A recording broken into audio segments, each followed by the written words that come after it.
So I know that I've talked about this on probably a couple of different episodes, but however many trucks you have is the number of brands that you have going out to a customer's home.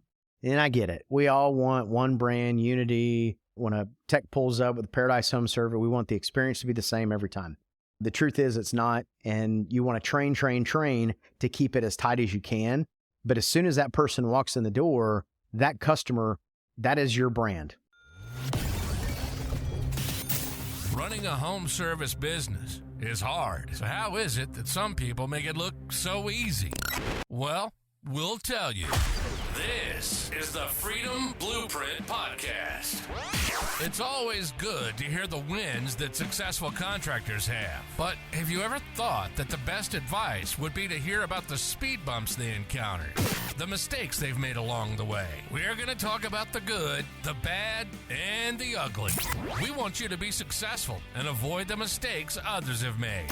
Let's get this party started. Welcome to the Freedom Blueprint Podcast. Now your host, Justin Deese.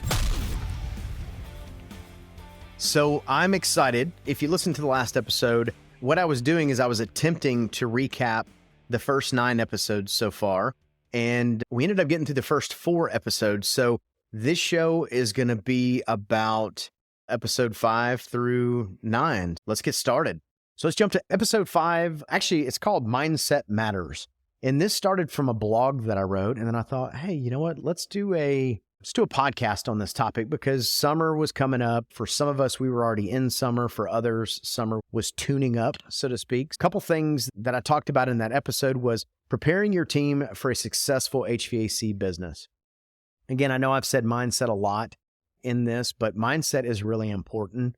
And you have to prepare your team for what's to come. And I don't mean just the technicians. It's the people answering the phones. They're going to have to be moving things around. The permit department is going to have more orders to process, and they're going to have to get it done faster. So there's just the entire business as a whole is going to ramp up, and you need everybody to really be ready for that. And then the effective mindset really can help you prepare with that workflow. So I think when you're in your slower time, just make sure that you're spending the appropriate time to make sure your workflows work. So if your workflow, if you're doing 5 installs a week, is going to look one way. If you're now putting in 30 systems in a week, that workflow is going to need to change a little bit. So mentally start preparing how to do that, and then also start training your team to do that. And then another thing is fine-tuning process and procedures. Again, the volume's higher. Typically when the volume's higher, sometimes you might bring on more team. There's obviously process and policies and procedures that are going to happen. So for instance, one that just comes to the top of my mind is, are you one of those companies that go in and you sell a system at 4:00 in the afternoon? I'm guessing for most of us, you're not going to put that system in that day. What do you do to protect the home and also to protect the customer from going elsewhere? Especially if you're a day or two out. Do you drop AC systems in the home to keep them comfortable? Yeah. What does that look like? So that's the kind of things where if you're in the fall and it's 75 degrees outside and it takes a couple days, customers are usually okay with it. They're like, great, I open the window. They're just trying to avoid the summertime heat. So again, go back and look at your policies and procedures and internal, right? So do you do air conditioners? And I'm giving that just as one example. There's 100 different ones. Quote. So one of the quotes, I had my team pick this quote because, I don't know, I said it, so it felt better coming from them than from me. But the key to successful HVAC business is really preparing your team both mentally and physically, ensuring that everyone is on board with your company's vision and culture, and they're ready to put in the work necessary to succeed. I'm going to give myself a pound on the back. I felt like that was pretty good. But yeah, that was episode 5, like all the other ones. You should listen to all the episodes. There's always good nuggets. And again, the whole point is for you guys. So let's jump into episode 6. So episode 6 is going to be the cost of a bad hire. And I was able to get my wife, Kristen, to come do this with me. She's our sponsor on the show. She is a coach in our industry and has been for a number of years. She's a virtual CFO. So she works with a lot of businesses to help them organize their numbers, 1, and 2, help them utilize their numbers as a tool in order to grow their business and in order to scale or whatever their vision is. Maybe it's not scale. Maybe it's just more on the bottom line, but That's what she does. I wanted to use her for the cost of a bad hire because I think that sometimes we tend to bring people in and we ignore certain things in order to just have a butt in a seat. So a couple things that we talked about. We talked about the financial impact of a bad hire. It's big. Like you can spend a whole lot of money. And we even dug into a little bit of the tangible and the intangible expenses of what it costs to have that bad team member. And listen, this is not just bringing on a bad team member. This also is relevant to keeping a team member on the team longer than they need to, which we talked about a little bit earlier in another episode. We talked about that too. One of the other tricks too is, okay, so you have a bad hire. How do you even know? So how do you identify and address potential issues? And I wrote a note about early on, and that doesn't necessarily mean early on into their employment, although it should. But sometimes when people get comfortable, then the flags start to show up. So whether it's when they first start or it's when the flags start showing, it's really important that you go in and you start identifying them and addressing them and talking about that to the employee from the very beginning. Sometimes awareness for a team, if they're doing something that they're either not supposed to do or it's a little bit out of bounds, sometimes when you give them a little bit of bump, sometimes they can fix it and sometimes they don't. And then there you go. Now, that makes your job even easier. Another thing is identifying red flags in the hiring process. So in the podcast, we talked a lot about what do yellow flags look like and what do red flags look like. And just we went into a pretty good amount of detail into the podcast, but basically yellow flags are just like a traffic light. You see a yellow flag, it's a caution. That just means be aware of whatever that is and 100% address it. And then if you have a red flag, honestly, that probably means that person doesn't need to come on the team. Again, it's your business. You do whatever you want to do. But if you have a red flag right at the beginning, that red flag is probably not going to turn green. It could. Me personally, I've never seen a red flag turn to a green flag. And then one of the other things we talked about was the value of retention of swift action. So if you have someone on your team that is not a good fit, trust me, they're bringing down your team. So if you have that Debbie Downer, then they're going to be bringing down the rest of your team. And so that means when you're having, I'm just going to give this an example, but let's say you do training and you do training on a regular basis, which we should all be doing, but you do the training and then they go behind the dumpster to have their next post meeting about the meeting. And then they're like, oh, this is crap. And so that you don't want that. But because what ends up happening is your core values are being undermined. Your retention of team members, they're like, wait a minute, maybe this guy knows what he's talking about. Maybe this is not a good team for me. Cost of a bad hire, definitely retention and culture is two really important things that can affect your business in either a positive or negative way.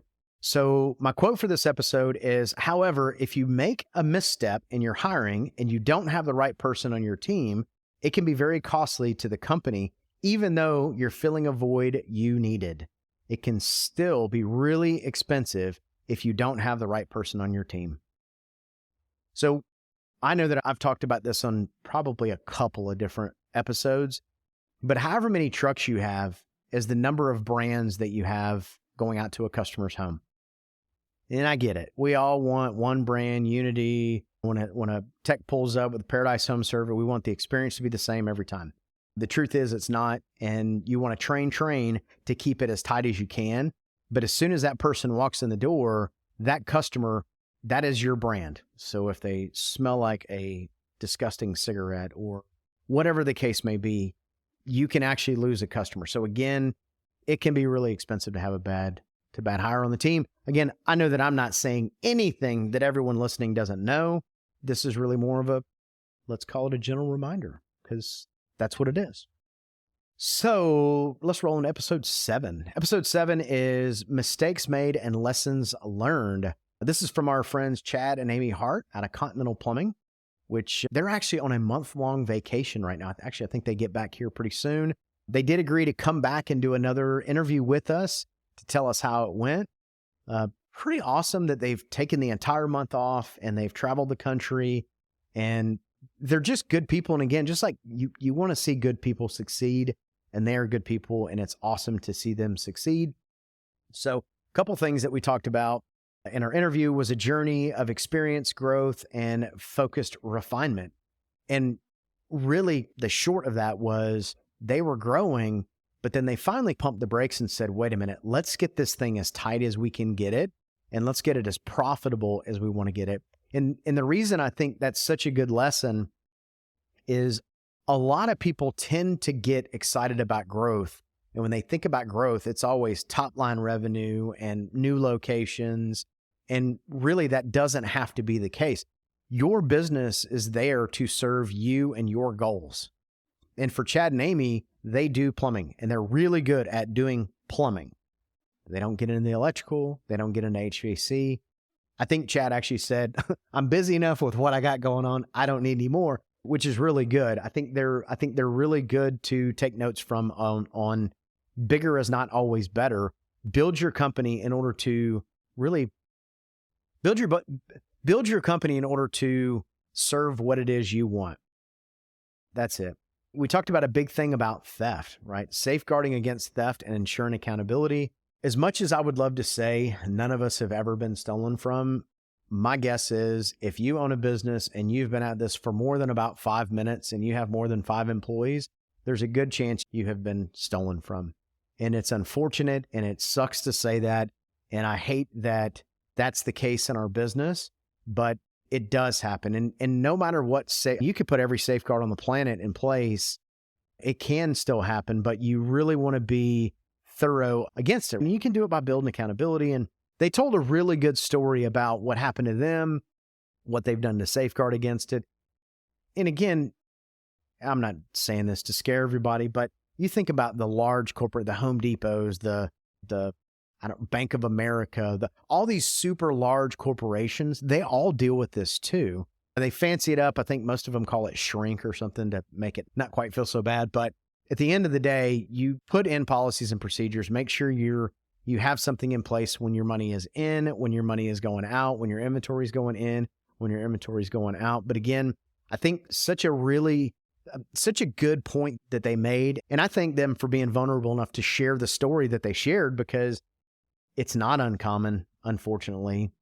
And I think even for us, like I went back to our team and said, okay, wait a minute. So what do we if this happens, where are we protected and how do we catch that? And again, this podcast exists in order to really help you learn things, but then also go out and maybe there's not anything you implement. Maybe what you have to do is go back to your team if you have a leadership team and say, great, if this happens, what's our safeguard? How do we do that? One of the other things they talked about was the key strategies for business growth. Knowing your numbers. Again, you'll hear that theme in a lot of these different interviews that we do, is really knowing your numbers and setting systems in place for success. There needs to be a system in everything you do in your business. I can remember a time I was frustrated. And this was when we hired our first coach and we were going through the process. And if you know my wife, she's way more patient than I am. And we're going with our coach and we're talking with our coach about all these things. And I remember losing it a little bit and saying, I don't have to write a system to tell them how to tie their shoes, do I? And the response I got was spectacular. And it depends. Do you care how they tie their shoes?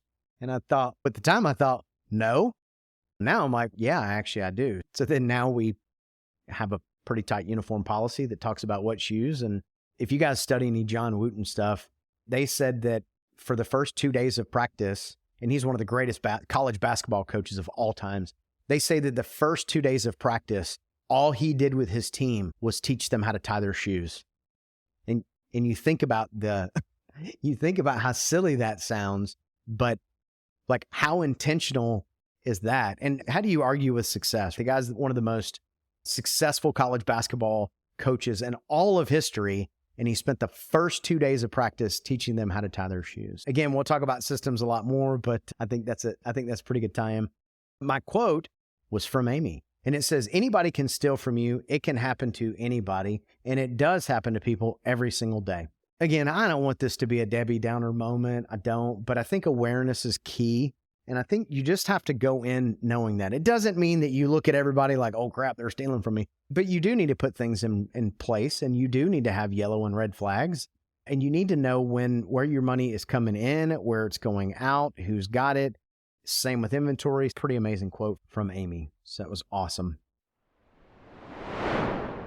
If you're like me, reading the financials falls at the bottom of the priority list, unless there is no money in the bank.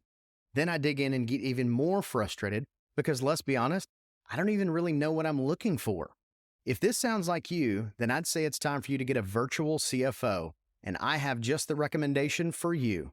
Kristen Deese is the virtual CFO of the home service industry. She is an expert in all the numbers and will remove the overwhelm so you can use your numbers as a tool for growth.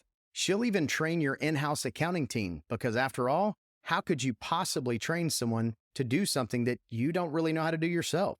You can find out all about how she can help you take the F word out of your financials by going to thefwordofbusiness.com.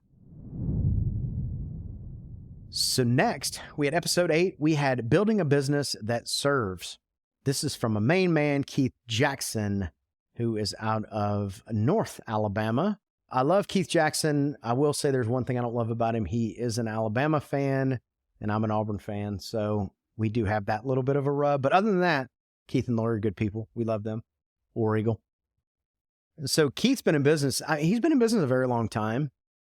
And so part of the episode, we were really talking about the journey of Jackson Plumbing. And it's interesting because going back on our conversation now, we talked about the journey. We talked about him as a leader. We talked about personal growth, building a strong leadership team. And what's interesting is you can see a direct correlation with Keith. And knowing Keith, as long as I've known Keith now, I've always known positive, upbeat Keith. I never knew not positive, upbeat Keith. So for me, sometimes it's hard to even, I didn't know him then, but it's hard for me to even visualize a Keith that is not one of the happiest guys on the planet. And again, the man is amazing and he's just a wonderful human being. But as he's telling the story about the company, you can see a direct correlation between Keith, the business owner, the rigid business owner, and he tells a story about losing his crap on one of, it wasn't on, it was just in general, but listen to the podcast, good story about, I don't know, feel like we've all been there, but when he goes from there to being literally chained to his business to finally realizing that what his job is to lead people. And even in the podcast, you could call Keith. He would be happy to talk to you. He's, again, a very giving person. But once he decided that his job was not to turn a wrench, it was to be a leader, and his job as a leader was to build other leaders, his business grew. And I don't mean by a little bit, a lot. He did the opposite of what a lot of owners do. He looked in the mirror and said, the common denominator in this entire situation is me. So until I fix me, nothing else gets fixed. And Keith immediately got to work on Keith. And then as Keith was learning all these things, now what he was doing is going to his leadership team and teaching, which, by the way, that's one of the best ways for something to stick, right? So you learn it and then you teach it, and then you learn it and then you teach it, and then you teach it and then you teach it. And that really cements what it is. And I think for Keith, he doesn't just talk the talk, he walks the walk. And it's so great. One of the things he talked about in the podcast too, which we implemented, was he said he went to his team, and one of the books that was very important in his life was How to Win Friends and Influence People. I personally, somebody gave me that book when I was 18 or 19 years old.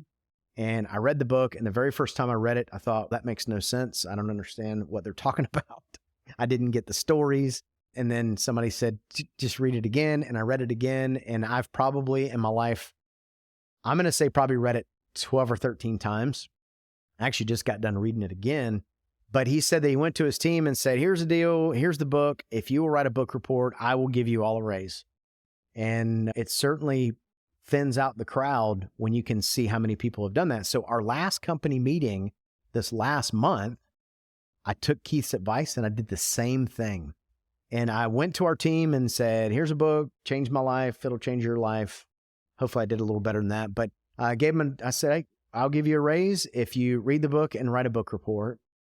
And then I asked the team, I said, hey, listen, I'm not holding you to it, but out of all the people here, how many would actually do this?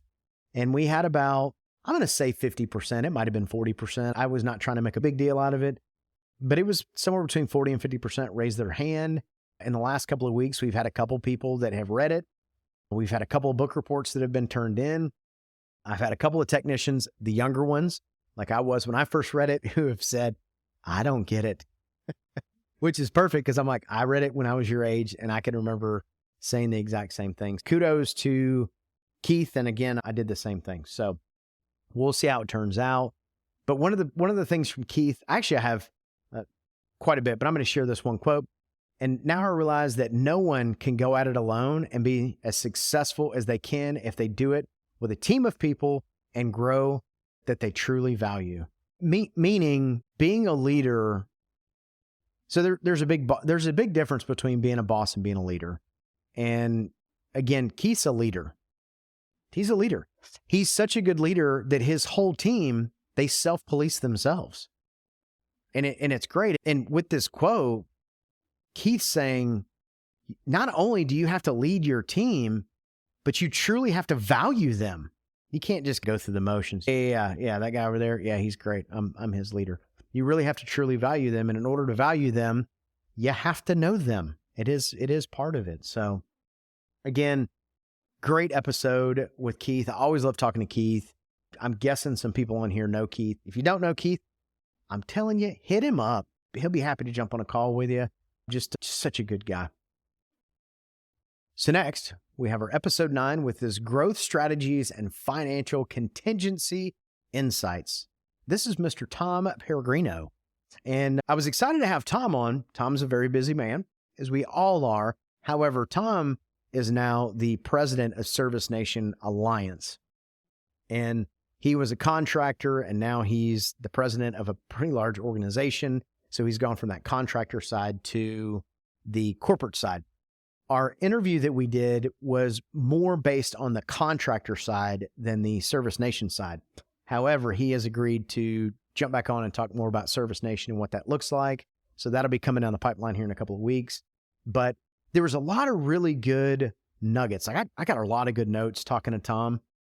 And again, I think because his path has been very different than a lot of people, I think it's cool. A lot of people in the home service space, they start out as a contractor and then they progress. I know for me personally, I did not start out in the trades. I never worked for a company. I never worked for a plumbing company or an HVAC company. I don't know. It's a cool story. My wife and I wrote a book called When Your Business Partner is Your Spouse. If you want to know the story, you can certainly check out the book. It is on Audible, Amazon, our website. You can check it out there. But it talks a little bit about how we ended up in the home service business. So it's always exciting to talk to somebody whose journey was a little bit different. And Tom was talking about, he started out as a banker, right? So from a banker to a home service business owner. And it was really cool to learn that process because he went from a banker to being a comfort advisor for a company. And then he went to go work for another company where he ended up being a partner in there.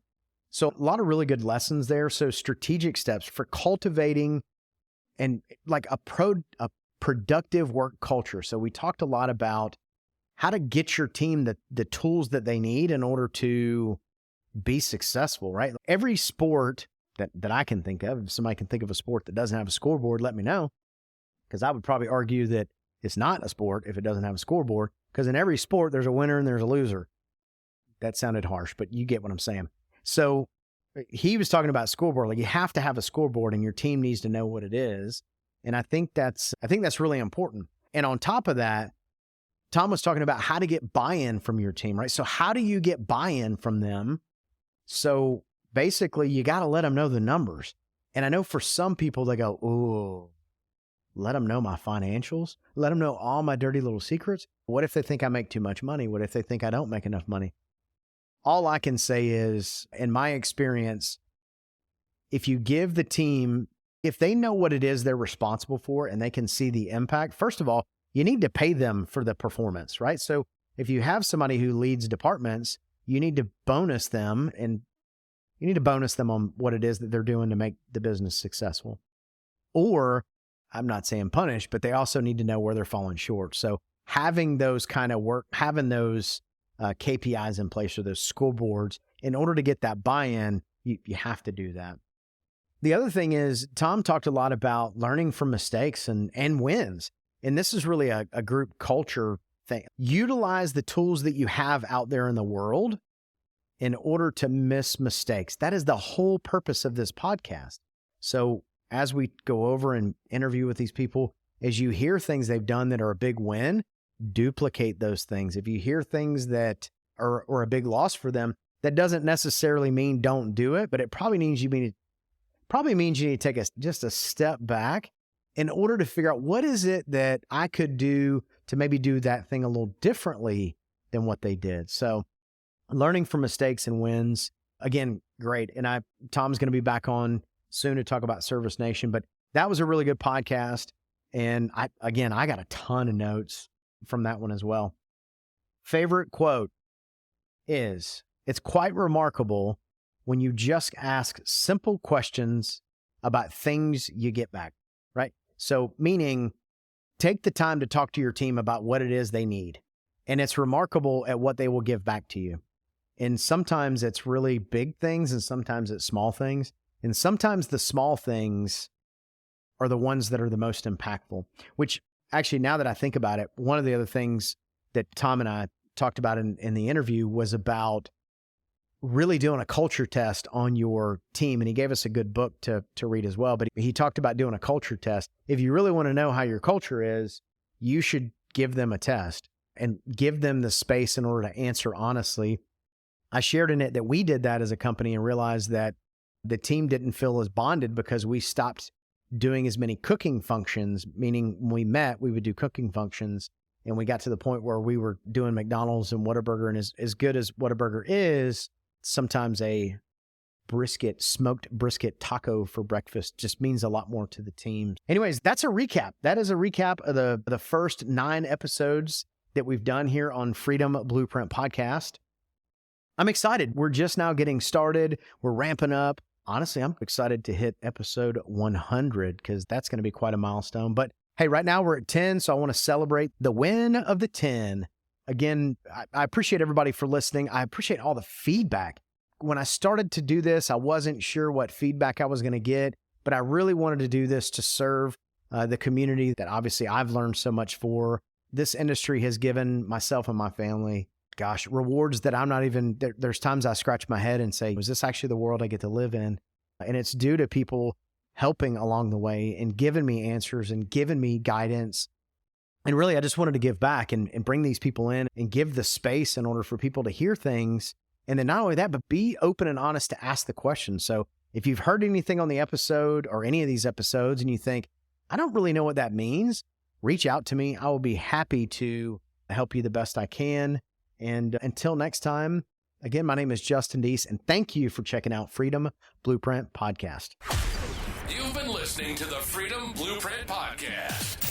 Information is useless if not applied. So take what you've learned and go and implement it. We hope you've enjoyed the show. If you did, make sure to like, rate, and review. We'll be back soon. But in the meantime, find us on social media at Freedom Blueprint for Home Services and hit the website at www.freedomblueprintpodcast.com. See you next time.